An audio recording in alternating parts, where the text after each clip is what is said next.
Hello, everyone. Welcome to Awards Buzz. I'm Abe Friedtanzer, And I'm Shadan Larki. and we are talking about the short categories at the Oscars, which is something people should pay a lot more attention to, I think. I'd like to hope that I know there are those who go and attend screenings and see them every year. I personally, as soon as the shortlists come out, try to see all 45 films. Last year, I only saw 44, which was very unfortunate because I was like so close. This year, saw everything and was somewhat surprised by some of the inclusions, somewhat not, but we have some very interesting films that are nominated and some pretty competitive races, actually, in my mind. I believe we will disagree on each of these, which is interesting as a way to start, but I'm curious to hear your reasoning. Let's start with Best Documentary Short, the category in which I predicted one out of five eventual nominees. Oh, you want me to go first? I'll go Yes. first, Abe. Okay. First of all, I have to say, I think, and a lot of people will agree, like access is the issue with the shorts categories. I feel like people would be more engaged if they were able to see them. As you mentioned, Abe, though, a lot of theaters do showcases for the shorts. I know the Fine Arts Museum here in Houston has an incredible thing that they do every year where they do show all of them. So I just encourage anyone who's watching to try to go see them because I do think overall if this is a great crop of shorts. I really like pretty much all 15 and thank you for your help in letting me see the ones that I didn't have access to. I wouldn't be able to do this little episode with you if not for your help there. So thank you. So for Best Documentary Short, that's our first one here. Yes. Okay. I'm gonna read the nominees just so people are clear, all five, since the titles are not, not as familiar. So we have Incident, I Am Ready, Warden, Death by Numbers, The Only Girl in the Orchestra, and Instruments of a Beating Heart.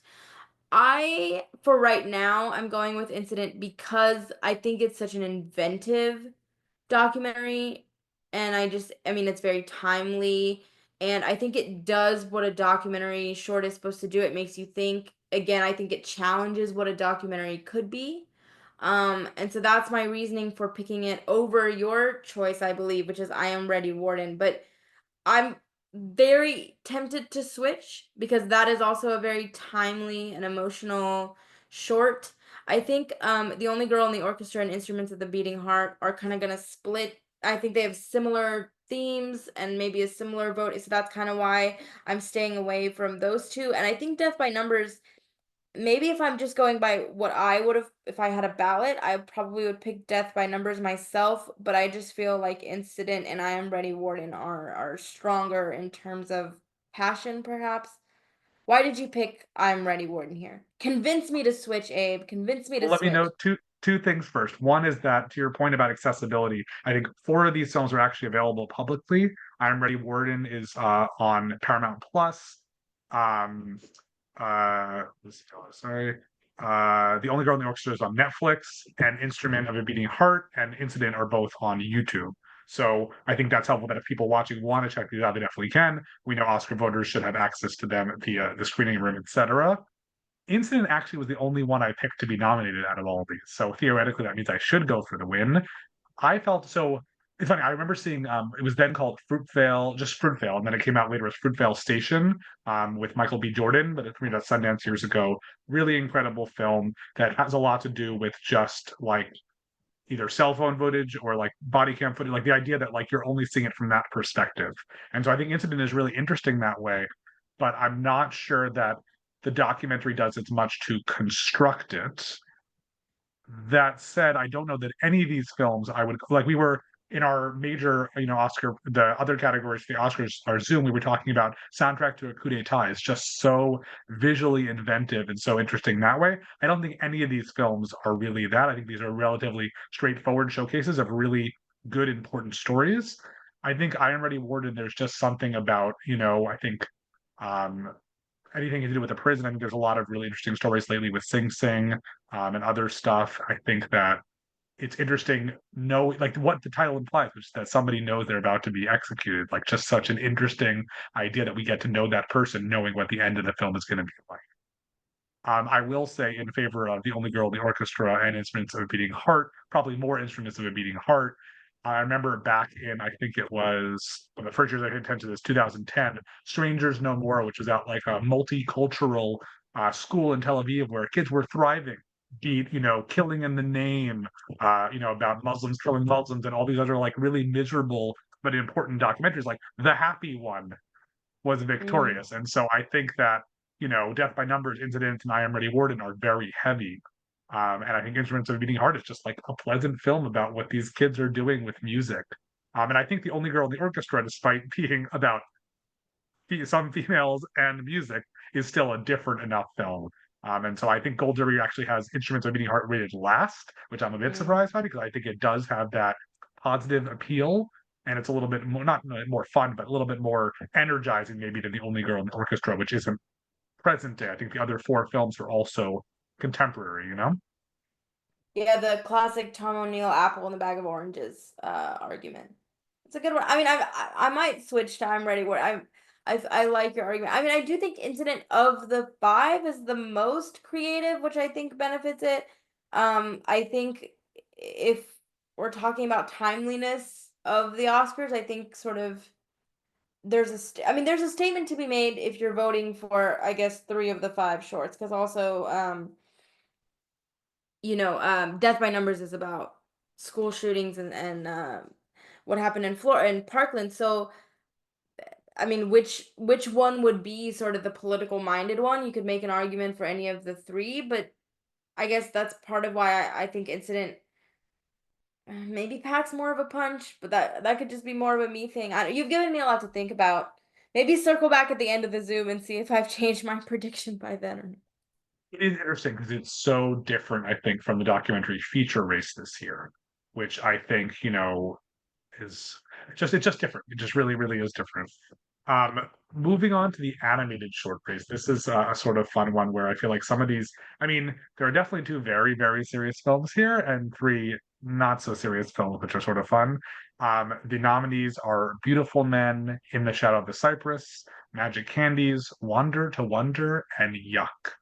I think Magic Candies was the last one I watched, and I had a lot of fun with that. And I thought that was just sort of simple but creative, and I enjoyed that. I like that, it's just sort of straightforward. It's like, what would you do if you just ate candy and all of a sudden, the furniture talked to you and other fun stuff like that. So I appreciated that. I really enjoyed that one. I'm not sure that's the one that's going to win.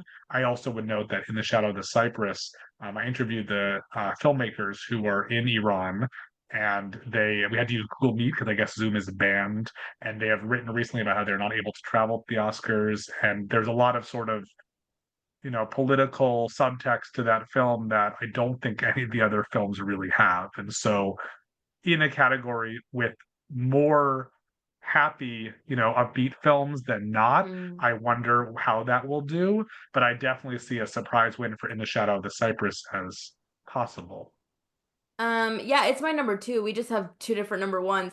It's interesting you mentioned sort of documentary short subject, maybe not as inventive this year, where I thought all five of these are sort of inventive in their own right. I mean, even Yuck, which is kind of a coming of age story, I felt was inventive in the way that it portrayed that. I really enjoyed all five of these. Like I would not be disappointed if any of them won. I am picking Wander to Wonder because it's about are they like they're basically I'm picking it because I think if you are in the entertainment industry you would relate to these dolls that have been sort of cast aside and are looking upon their glory days. It did well at the Annies. It won the BAFTA for British short film. So if there are sort of precursors to look to, I would say Wander to Wonder has done well in that sense. And to be honest with you, Abe, when I was watching it, I was kind of like, what's going on? I was not really with it. But then when I finished it, it was kind of the one that I thought about the most, if that makes sense. And I kind of kept coming back to it in my mind. I do think the animation looks really interesting. I think that the characters are emote in a really interesting way. I just like the way it's done. It makes you feel something. Yeah, I have In the Shadow of the Cypress at number two. That one also, I mean, there's no dialogue in it. So everything that they portray is through their animation and it's about PTSD and parenthood and as you mentioned these very timely themes and they have done a good job of getting the filmmakers out there. So that wouldn't surprise me. I just think Wander to Wonder is sort of the animated short that I've just been hearing the most about and sort of has the most momentum behind it.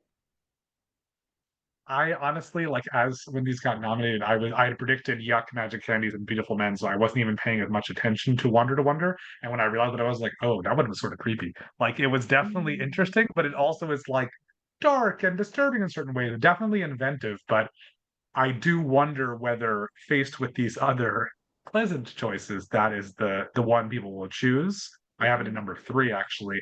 Beautiful Men, I thought was interesting because it was just so relatable in a certain way. In terms of these guys who just like they want hair transplants, like they need something. And I don't know. I feel like that is the one that will ultimately prevail here. I think it's fun. I think it's again, there's like a sort of relatability to it. Um, I don't know. To me, that just seems like an easy choice because while Yuck and Magic Candies are fun, I don't know that they have the same like enduring properties maybe that Beautiful Men does.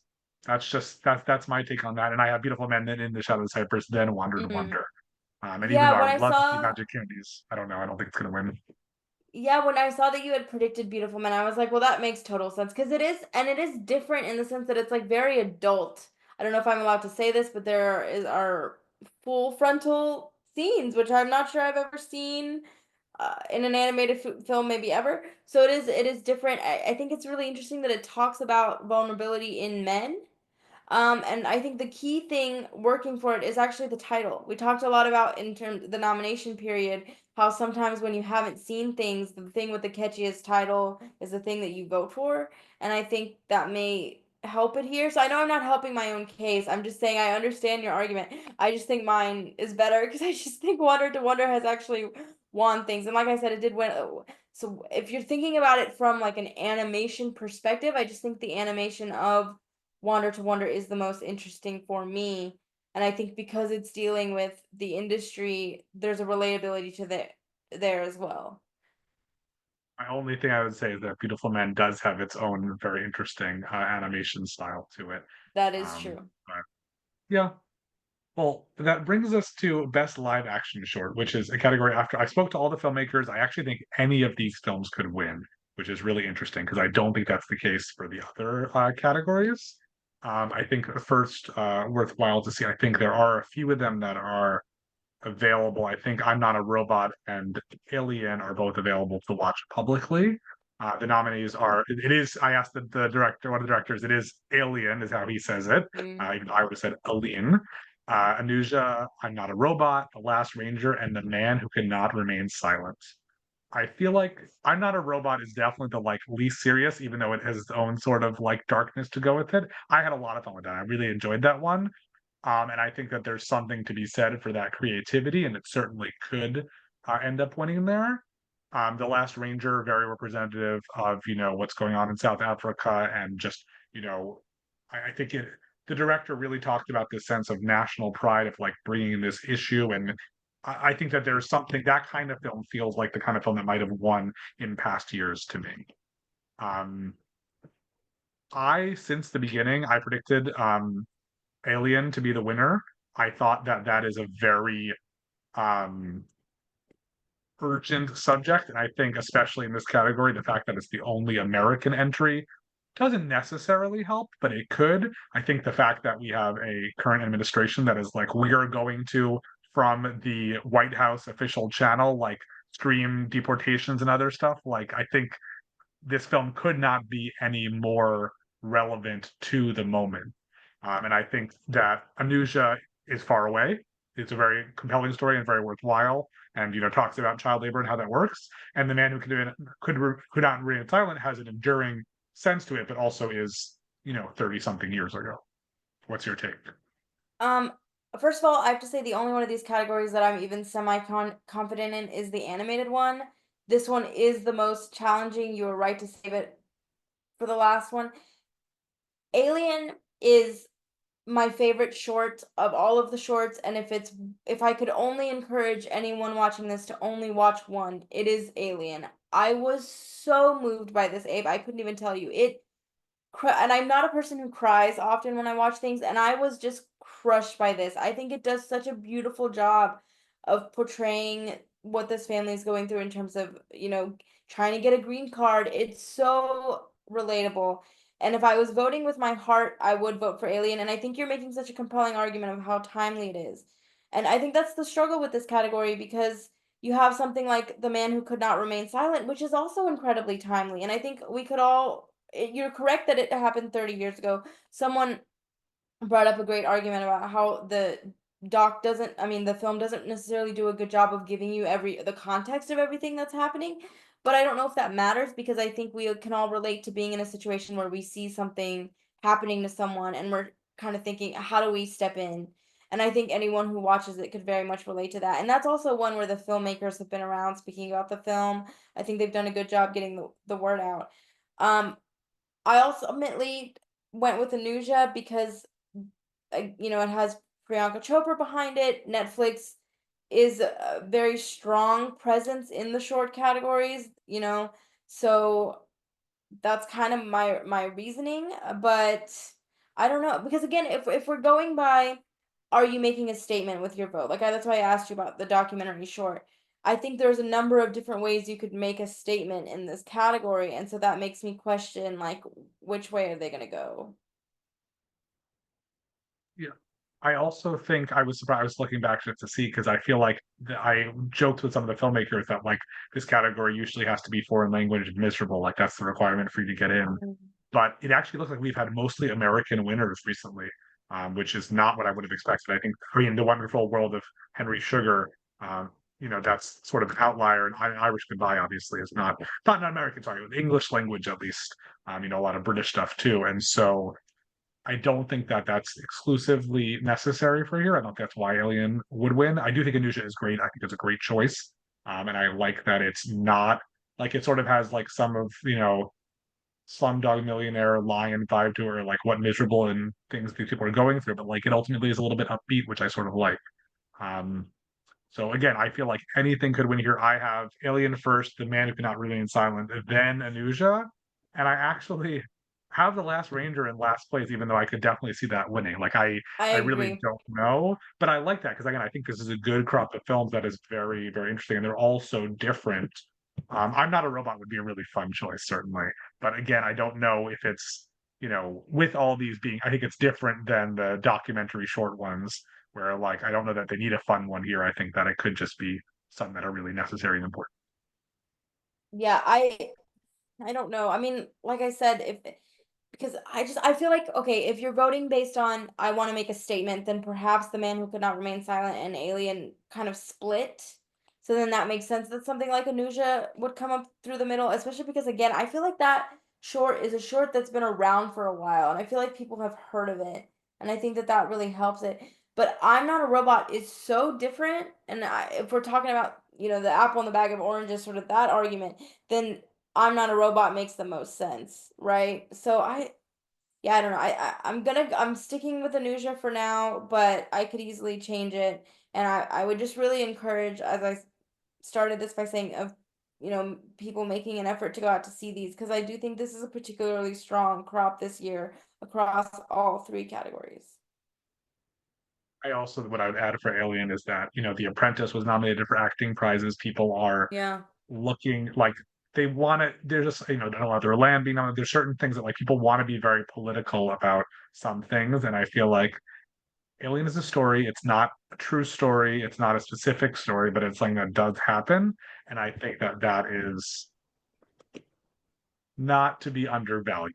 Um, I think that it's nice sort of that like I feel like in a lot of cases I have a clear favorite in the category and I want that film to win. And I feel like in this one I don't know that I have that. I think that there were some really, really good choices. And again, having spoken with the filmmakers always helps, but also to hear that they're all so passionate about these projects and just the way that they come from certain places. So I'm sure that we're going to be completely wrong and it's going to be three completely different films, but who knows? I will say we usually have a final predictions piece that goes up on the website, so probably maybe my picks will be completely different by then. Because again, to go back to Alien, I'm sorry, I love this short so much, and if we're talking about speeches and moments, like I think if they got up there, that would be a moment, and they would have a lot to say. Obviously, all these filmmakers will, but all of this to say, Abe, long story short, you've given me a lot to think about. I came into this Zoom that we were going to do and I was like, I'm ready to defend myself. Uh and now I'm questioning things even more than I was before. So thanks and no thanks. Well, hopefully, if you're watching this, you have seen some of the shorts or have some thoughts. Please let us know what you think and if we're on the right track. And we will be back with below the line predictions in all Oscar categories, above the line predictions, and ultimately some thoughts on the ceremony itself. Thank you so much for watching Awards Buzz. I'm Abe Friedtanzer. And I'm Shadan Larky. Thanks for being here.